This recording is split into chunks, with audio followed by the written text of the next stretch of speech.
और इसी के साथ इस जर्नी में हम थोड़ा और आगे बढ़ते हैं और अब बात करते हैं एक मोटर कार के बर्थ के बारे में, एक मोटर कार के जन्म के बारे में। जी हाँ, रोल्स रॉयस इंग्लैंड की है, मर्सिडीज बैंड जर्मन कार है और फोर्ड अमेरिकन, टोयोटा जापान की है और वॉल्वो स्वीडन की। उन दिनों कोई भी कार इंडिया में नहीं बनती थी, तो टेल्को ने ट्रक्स बनाने शुरू किए और इसी से रतन टाटा ने टाटा सिएरा और टाटा एस्टेट 2 गाड़ियां निकाली।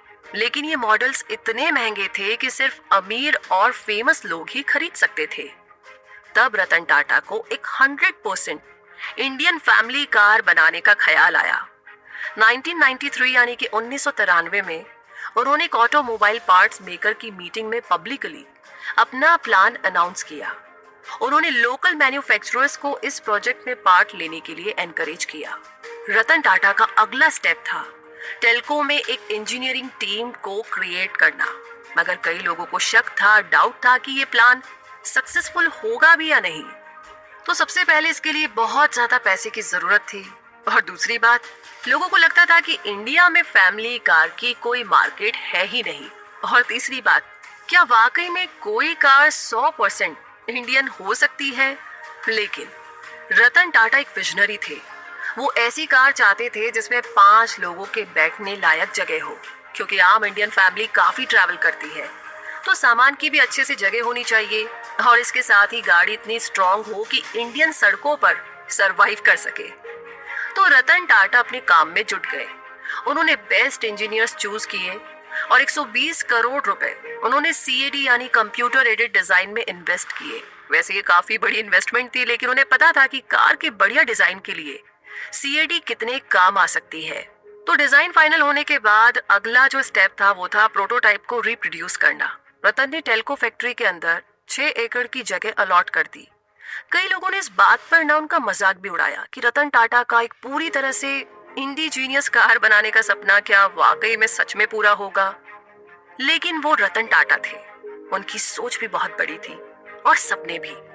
उन्हें अच्छे से समझ में आ गया था कि लोकल कार की डिमांड तो रहेगी ही और इसके लिए फैक्ट्री में एक काफी बड़ी जगह और टॉप क्वालिटी की मशीनरी की जरूरत पड़ेगी।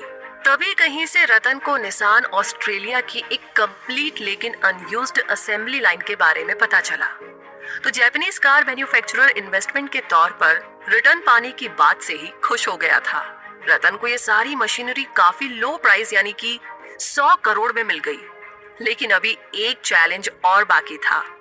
उन्हें ये सारा असेंबली मटेरियल ऑस्ट्रेलिया से इंडिया ट्रांसपोर्ट करना था और ये काम बहुत मुश्किल था, क्योंकि पहली बात तो उनके इंजीनियर्स को ये सारे पार्ट्स बहुत ही ध्यान से डिसमेंटल करने होंगे और लेबल्स के लेआउट को बहुत ही केयरफुली स्टडी करना होगा ताकि उन्हें सीक्वेंस में असेंबल कर सके।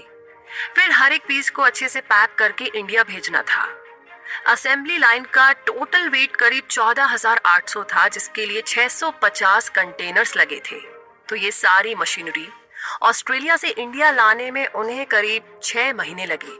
फाइनली असेंबली लाइन को टेल्को फैक्ट्री में सेट किया गया। तो ये 500 मीटर लंबा था और 450 रोबोट्स इस पर काम कर रहे थे।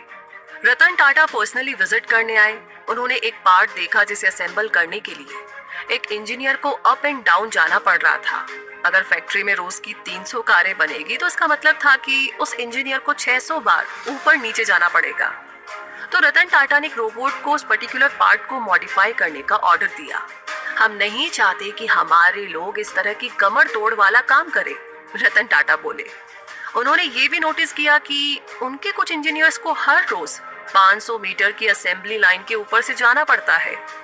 तो उन्होंने उन लोगों के लिए साइकिल्स ऑर्डर कर दी ताकि आने जाने में उनकी एनर्जी वेस्ट ना हो।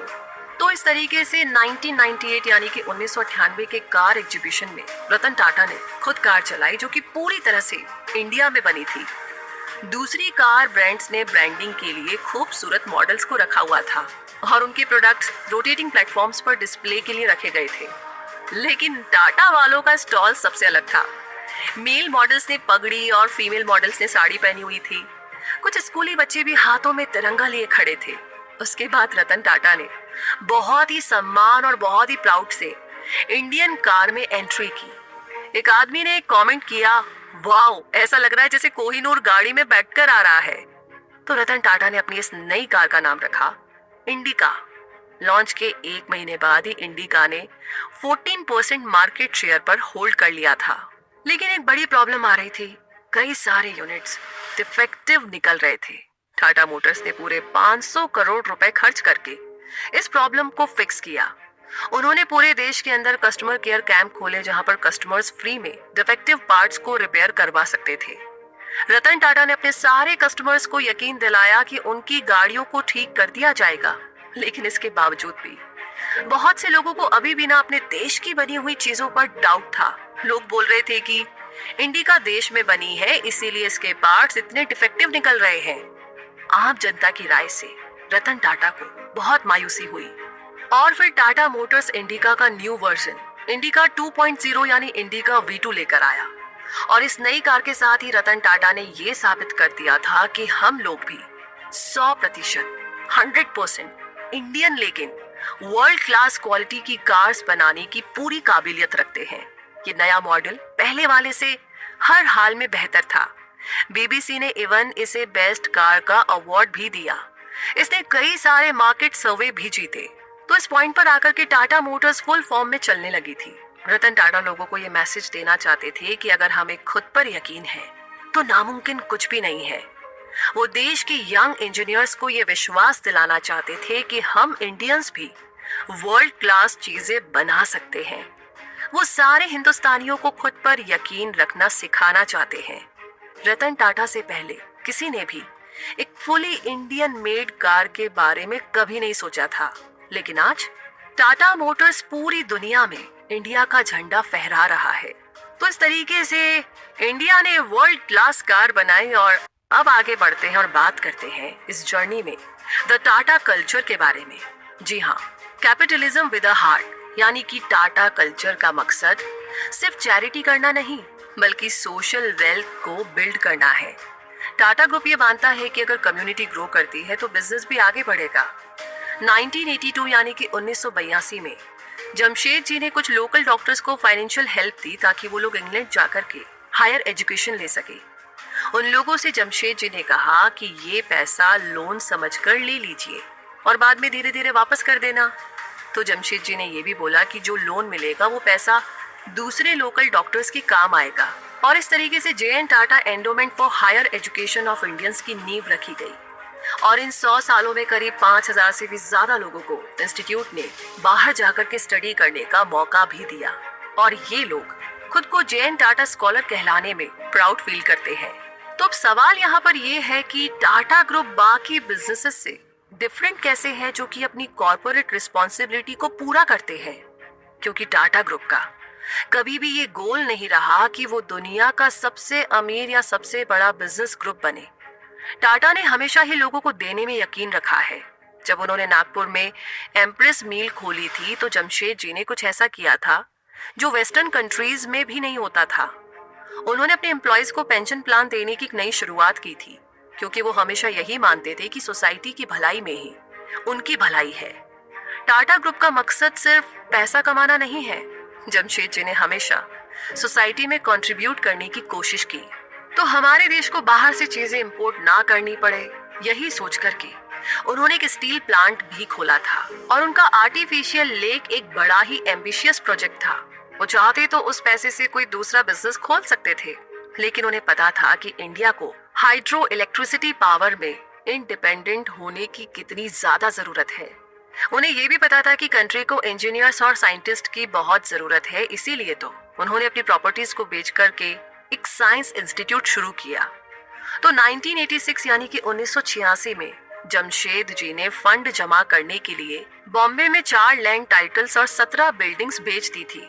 और इस तरीके से बेंगलोर के इंडियन इंस्टीट्यूट ऑफ साइंस का जन्म हुआ। वैसे दुनिया में कई और भी बिलियनियर्स हैं, बिल गेट्स, हेनरी फोर्ड और जॉन टी रॉकफेलर जैसे लोग। तो ये लोग भी काफी चैरिटी वर्क करते रहते हैं। लेकिन टाटा की तो बात ही अलग है। ये लोग सिर्फ सोशल वर्क में यकीन नहीं करते बल्कि ये लोग सोसाइटी में इन्वेस्ट करते हैं। ये लोगों पर इन्वेस्ट करते हैं। टाटा ग्रुप की हमेशा यही कोशिश रही है कि हमारे देश की हर सोशल प्रॉब्लम दूर हो। तभी तो टाटा ने हमेशा लोकल टैलेंट को ही प्रमोट किया है, जबकि बाकी बिजनेस ग्रुप कॉस्ट कटिंग के लिए बाहर से लोगों को बुलाते हैं। लेकिन टाटा का मानना है कि हमें लोकल टैलेंट को बढ़ावा देना ही चाहिए और हमारी यंग जनरेशन की स्किल्स डेवलप करके ही हम उन्हें एम्पावर कर सकते हैं।